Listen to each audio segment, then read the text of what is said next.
Hello friends, स्वागत है आपका आपके अपने चैनल सोनी स्टोरी पर। एक दिन की बात है, खबर आई कि एक आदमी ने झगड़ा करने के बाद अपनी पत्नी की हत्या कर दी। मैंने खबर में हेडिंग लगाई कि पति ने अपनी बीवी को मार डाला।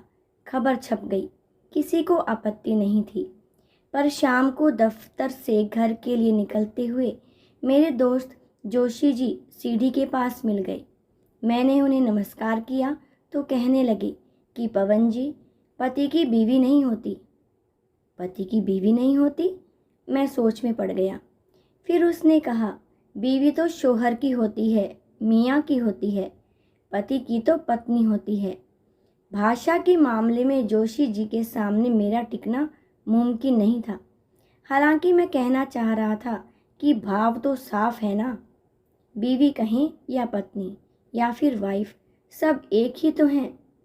लेकिन मेरे कहने से पहले ही उन्होंने मुझसे कहा कि भाव अपनी जगह है, शब्द अपनी जगह। कुछ शब्द कुछ जगहों के लिए बने ही नहीं होते।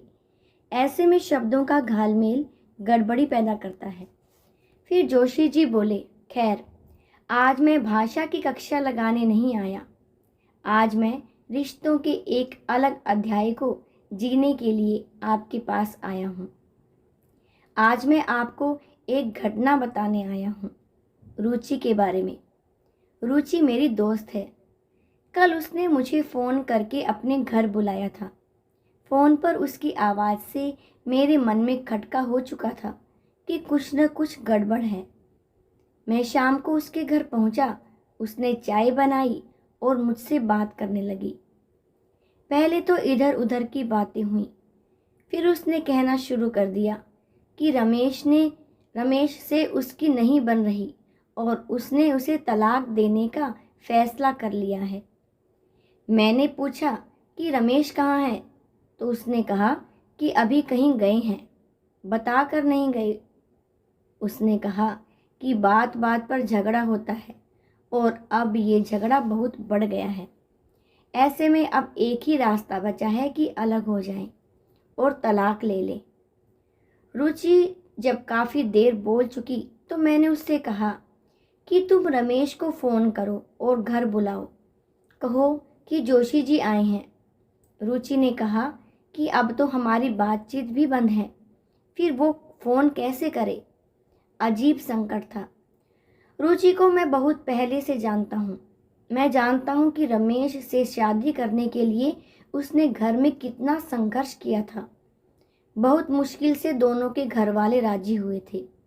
फिर धूमधाम से शादी हुई थी। ढेर सारी रस्म पूरी की गई। ऐसा लगता था कि ये जोड़ी ऊपर से बनकर आई है। पर शादी के कुछ ही साल बाद दोनों के बीच झगड़े होने लगे। दोनों एक दूसरे को खरी खोटी सुनाने लगे और आज बात तलाक तक पहुंच गई।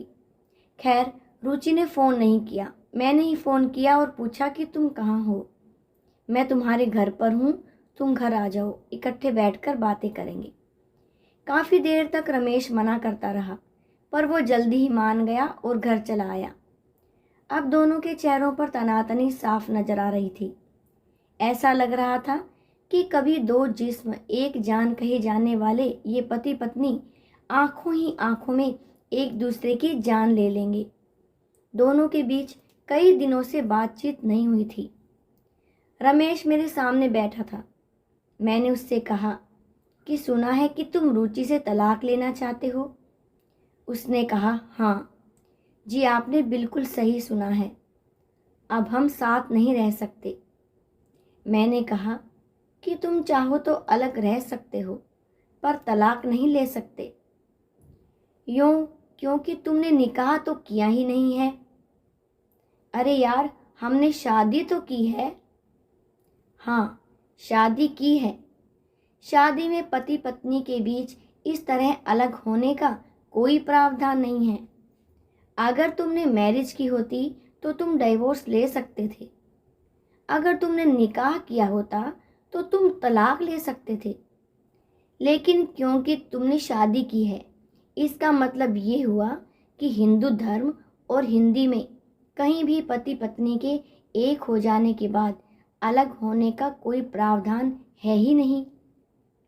मैंने इतनी सी बात पूरी गंभीरता से कही थी, पर दोनों हंस पड़े। दोनों को साथ साथ हंसते देखकर मुझे बहुत खुशी हुई। मैंने समझ लिया कि रिश्तों पर पड़ी बर्फ अब पिघलने लगी है। वो हंसे, लेकिन मैं गंभीर बना रहा। मैंने फिर रुचि से पूछा कि ये तुम्हारे कौन हैं? रुचि ने नजरें झुकाकर कहा कि ये मेरे पति हैं। मैंने यही सवाल रमेश से किया कि ये तुम्हारी कौन है? उसने भी नजरें इधर उधर घुमाते हुए कहा कि बीवी है मेरी। मैंने तुरंत टोका, ये तुम्हारी बीवी नहीं है। ये तुम्हारी बीवी इसलिए नहीं है क्योंकि तुम इनके शोहर नहीं, क्योंकि तुमने इनसे निकाह नहीं किया, तुमने शादी की है। शादी के बाद ये तुम्हारी पत्नी हुई। हमारे यहाँ जोड़ी ऊपर से बनकर आती है। तुम भले सोचो कि शादी तुमने की है, पर यह सत्य नहीं है। तुम शादी का एल्बम निकाल कर लाओ, मैं सब कुछ अभी इसी वक्त साबित कर दूंगा। अब बात अलग दिशा में चल पड़ी थी। मेरे एक दो बार कहने के बाद रुचि शादी का एल्बम निकाल लाई। अब तक माहौल थोड़ा ठंडा हो चुका था। एल्बम लाते हुए उसने कहा कि कॉफ़ी बनाकर लाती हूँ।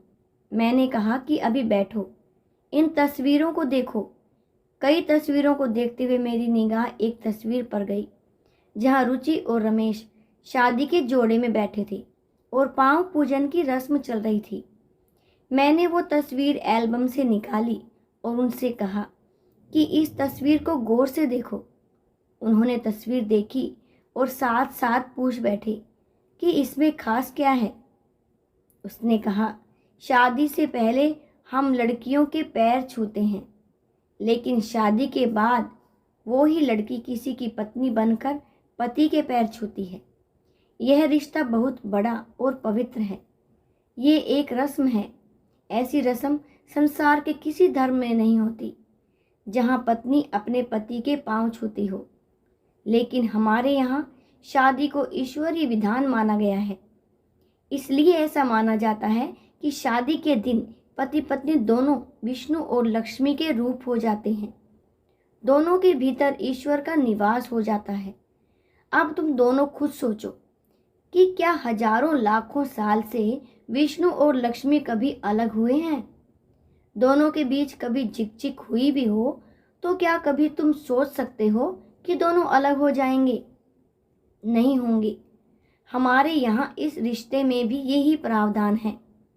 नहीं, तलाक शब्द हमारा नहीं है, डाइवोर्स शब्द भी हमारा नहीं है। यही दोनों से मैंने ये पूछा कि बताओ कि हिंदी में तलाक को क्या कहते हैं। दोनों मेरी ओर देखने लगे। उनके पास कोई जवाब था ही नहीं।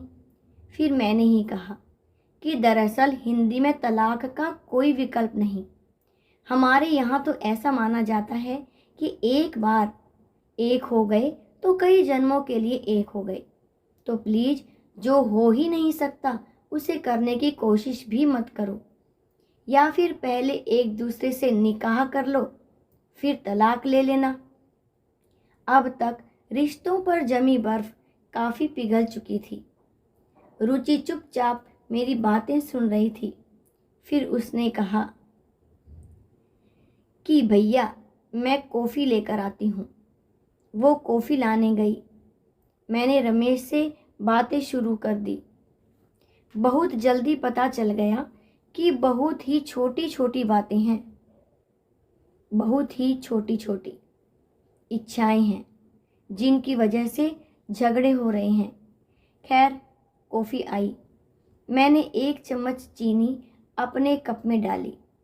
रमेश के कप में चीनी डाल ही रहा था कि रुचि ने रोक दिया। भैया, इन्हें शुगर है, यह चीनी नहीं लेंगे। लो जी, घंटा भर पहले ये इनसे अलग होने की सोच रही थी और अब इनके स्वास्थ्य की सोच रही हैं। मैं हंस पड़ा और मैंने कहा कि अब तुम लोग अगले हफ्ते निकाह कर लो, फिर तलाक में मैं तुम दोनों की मदद करूँगा। दोनों के दिल बहुत छोटे हो गए। ऐसा लग रहा था कि वह सिर्फ रिश्ते को ख़त्म कर रहे थे लेकिन अपने दिल से नहीं। उन दोनों का आपसी प्यार इतना था कि वह दिल से एक दूसरे से एक पल के लिए भी जुदा नहीं होना चाहते। उनकी आंखें चाहे नहीं रो रही थी, पर दिल दोनों के रो रहे थे। शायद अब दोनों समझ चुके थे कि हिंदी एक भाषा ही नहीं, संस्कृति है। इसी तरह हिंदू भी धर्म नहीं, सभ्यता है। शादी के इस पवित्र रिश्ते को एक झटके से तोड़े नहीं, बल्कि एक दूसरे को समझकर, सम्मान देकर मजबूत बनाएं। दोस्तों, उम्मीद करती हूँ कि आपको ये कहानी पसंद आई होगी। अगर पसंद आई है तो इसे लाइक कीजिएगा, अपने दोस्तों में से शेयर कीजिएगा, और मेरे चैनल पर नए हैं तो चैनल को भी सब्सक्राइब करके बेल आइकन को प्रेस कीजिएगा। धन्यवाद।